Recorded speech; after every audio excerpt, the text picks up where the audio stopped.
how to add or type bold text in WhatsApp. Well, hello everyone, welcome back to the channel. In this video today, let me guide you the steps on how you can type bold text in WhatsApp.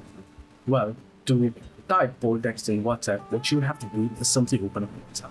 Alright, so now I've opened up the channel that you'd like to send to. Now here what you want to do is suppose you want to send hello there. Now, if you want this to be bold text, then make sure to add the asterisk mark here before and after the words and send it. So you can see this is bold text here. Normally it will not be bold here.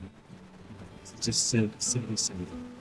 Now the other option is once you type the text, what you can also do is tap and hold on the text there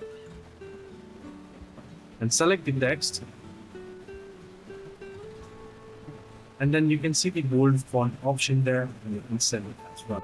So this is how you can type bold text or send bold text to WhatsApp. Hope this video was helpful. Do like and subscribe.